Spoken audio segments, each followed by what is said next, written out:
Halo, jumpa lagi dengan saya, Dr. Budiono, Doktor Bidang Ilmu Ekonomi, Associate Professor of Economics, Universitas Pelita Harapan. Kali ini kita akan membahas chapter 12 mengenai perfect competition atau dikenal dengan pasar persaingan sempurna. Ada beberapa tujuan pembelajaran mengenai pasar persaingan sempurna. Ada baiknya kita akan melihat definisi dari pasar persaingan sempurna. Pasar persaingan sempurna itu adalah suatu pasar yang mana banyak penjual yang menjual produk identik untuk banyak pembeli. Tidak ada restriksi atau halangan untuk masuk ke dalam industri. Kemudian perusahaan yang ada tidak memiliki keunggulan atas yang lainnya. Kemudian berikutnya adalah penjual dan pembeli memiliki informasi yang bagus mengenai harga. Nah, di dalam pasar persaingan sempurna, karena tidak ada satu agen yang mempengaruhi yang lain, maka seluruh agen di dalam pasar dia mengambil sikap sebagai price taker. Kemudian di dalam pasar persaingan sempurna nanti akan terbentuk namanya economic profit dan economic revenue. Nah, ini adalah salah satu bentuk suatu pasar persaingan sempurna di mana ada supply dan demand saling ketemu, maka akan menghasilkan harga keseimbangan dan kuantitas keseimbangan. Kemudian total revenue-nya kita bisa dapatkan akan seperti ini. Kuantitas yang meningkat, total revenue-nya akan meningkat. Dan berikutnya, karena harga itu merupakan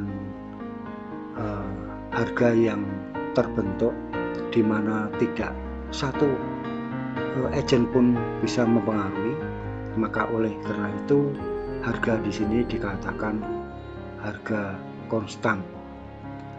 Nah, harga konstan di situ identik itu sama dengan marginal revenue. Oleh karena itu marginal revenue juga nilainya konstan. Dia horizontal. Kemudian kita bisa lihat berikutnya adalah marginal revenue ini merupakan kurva permintaan pasar. Nah, kemudian kita akan lihat bagaimanakah keputusan seorang perusahaan. Perusahaan akan memutuskan yang pertama, bagaimanakah dia akan memproduksi pada biaya yang paling minimum. Kemudian berapa banyak kuantitas dari yang diproduksi. Kemudian apakah akan masuk atau keluar pasar. Berikutnya adalah memulai dengan berdasarkan suatu keputusan atas output perusahaan itu. Nah, kita lanjutkan. Nah, ini ada total revenue dan total cost. Pada awalnya suatu usaha biasanya total cost lebih besar daripada total revenue. Di sini total revenue digambarkan dengan grafik atau garis yang linear. Nah, total cost itu pada awalnya meningkatnya pesat, kemudian dia akan berbentuk huruf S begini. Nah, ada 2 titik di sini. Ini dinyatakan bahwa terjadi break even point di mana total cost dengan total revenue sama. Oleh karena itu, kita bisa memproyeksikan bagaimanakah economic profit itu bisa terjadi. Pada awalnya terjadi loss, kerugian, kemudian memperoleh keuntungan, kemudian selanjutnya produksi berikutnya mengalami kerugian lagi. Nah, di sini kita lihat economic profit didapatkan, kemudian economic loss didapatkan. Di sini kalau dikonversikan ke dalam kurva profit, itu yang warna hijau di sini economic profit, kemudian yang warna merah di sini economic loss.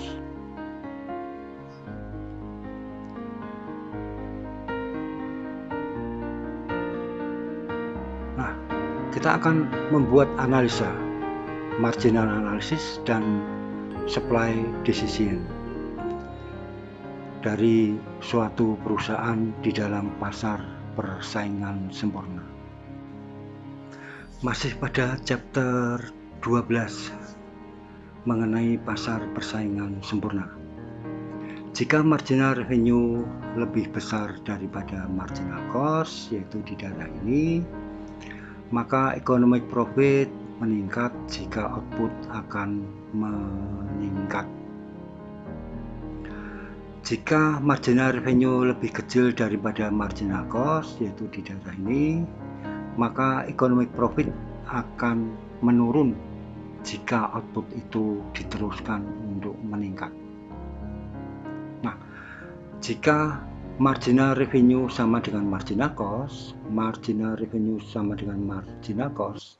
yaitu pada titik profit maksimum, maka dengan demikian, dengan adanya perubahan output, apakah dia bertambah atau berkurang, maka economic profit akan turun. Nah, perlu ada pertimbangan di dalam suatu perusahaan apakah akan beroperasi atau tidak. Ini kita namakan dengan shutdown decision. Apakah secara temporer melakukan shutdown ataukah tidak. Nah, keputusan melakukan shutdown itu berdasarkan suatu hal tertentu. Tentu keputusannya adalah masalah economic loss, di mana economic loss kita bisa dapatkan dari total cost dikurangi total revenue. Titik shutdown ada di mana? Lebih baiknya kita lihat langsung pada kurva berikut ini. Nah, ini adalah titik shutdown, di mana marginal revenue sama dengan marginal cost. Maka di sini ada yang di asis merah di sini adalah losses-nya, kerugiannya. Titik shutdown-nya adalah ini, shutdown point, di mana persinggungan antara average variable cost dengan marginal revenue dan marginal revenue berpotongan dengan marginal cost. Sekarang kita lihat kurva penawaran oleh perusahaan. Nah, katakanlah pada awalnya seperti ini, di mana terjadi shutdown di sini.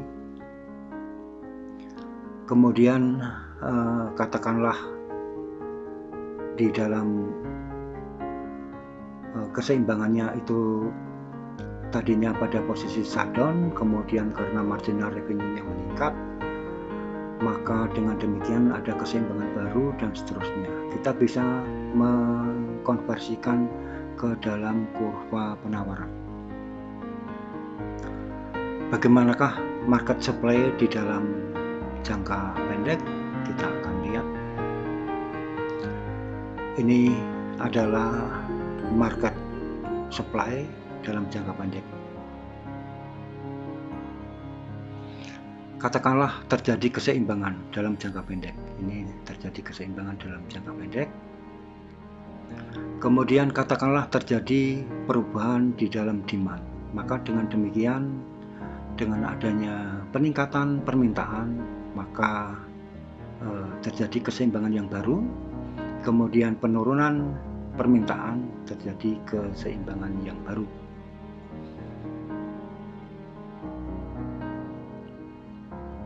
Nah, kita akan melihat keadaan di mana terjadi perekonomian atau perusahaan di dalam pasar persaingan sempurna mengalami break even. Ini adalah break even.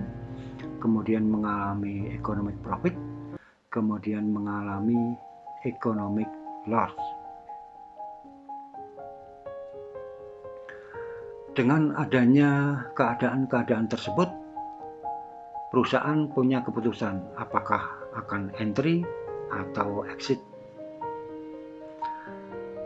Perlu juga kita akan melihat pada saat dia entry, pada saat perusahaan itu akan masuk, katakanlah posisinya seperti ini di awalnya. Nah, kemudian dengan adanya perusahaan itu masuk terus menerus, makin banyak perusahaan yang masuk, maka profile supply-nya akan bergeser ke sebelah kanan, dia shift ke sebelah kanan, dan harga akan turun. Jadi ada keseimbangan yang baru. Nah, di dalam grafik perusahaan kita bisa lihat marginal revenue dia akan bergeser turun sampai dengan terjadi namanya zero economic profit dalam jangka panjang. Kemudian terjadi sebaliknya dengan exit, di mana perusahaan banyak yang keluar dari pasar. Nah, ini perusahaan keluar dari pasar. Kalau perusahaan keluar dari pasar, maka supply-nya akan menurun, kemudian marginal revenue-nya akan meningkat sampai ketemu namanya zero economic profit dalam jangka panjang.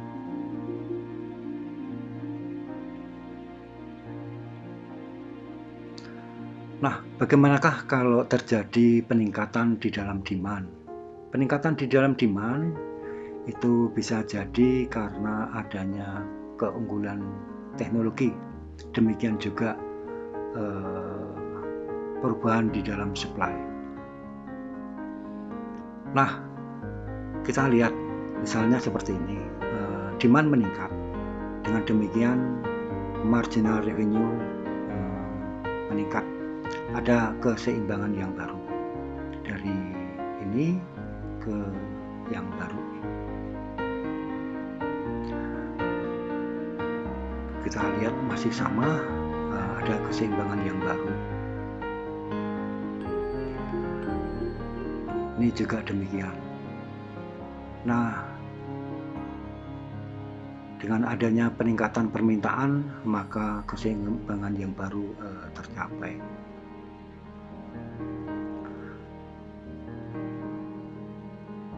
Nah, kemudian ini terjadi terus-menerus. Nah, kemudian katakanlah terjadi bersamaan antara supply dan demand itu bergeser dengan arah yang sama. Jadi supply ke sebelah kanan, demand juga bergeser ke sebelah kanan. Maka dengan demikian pada awalnya pada grafik perusahaan, biaya perusahaan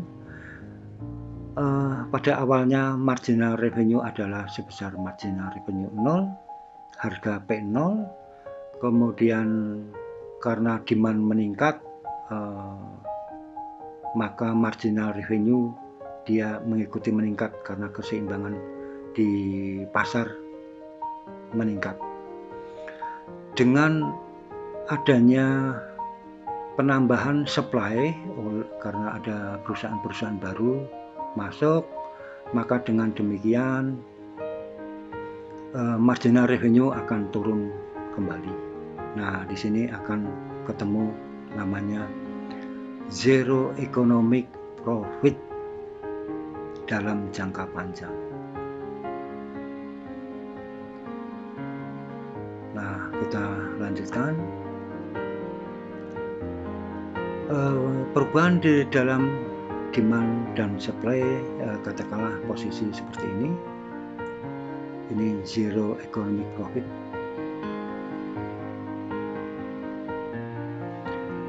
Katakanlah perusahaan memiliki teknologi lama, kemudian perusahaan memiliki teknologi yang baru. Dengan adanya teknologi yang baru, maka biaya menjadi lebih rendah, maka akan diperoleh economic profit. Kalau teknologinya lama, dia hanya memperoleh zero economic profit.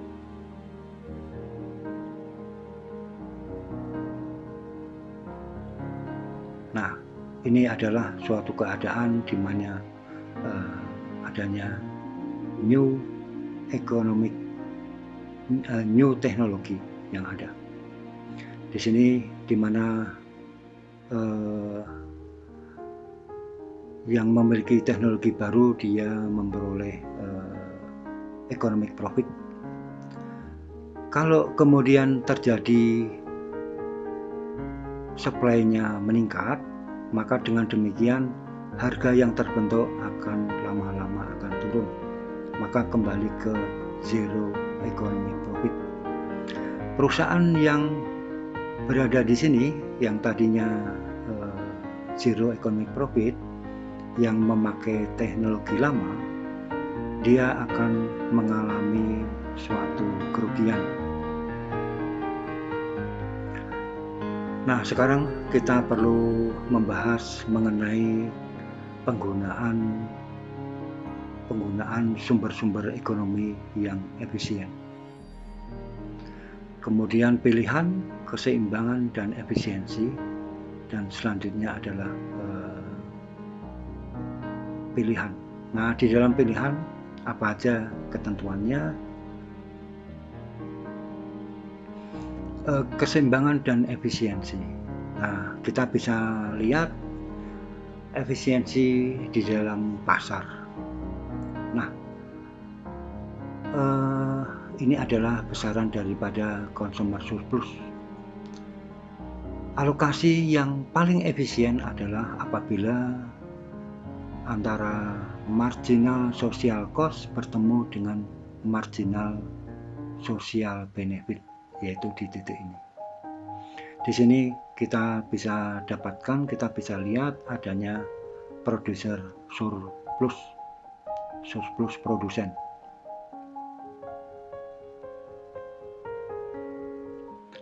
Nah, yang terakhir adalah dalam jangka panjang, di dalam pasar persaingan sempurna itu akan terjadi namanya keseimbangan jangka panjang. Nah, di sini minimum long run average cost dan didapatkan zero economic profit. Demikianlah penjelasan pada chapter 12. Sampai jumpa pada kesempatan berikutnya. Terima kasih.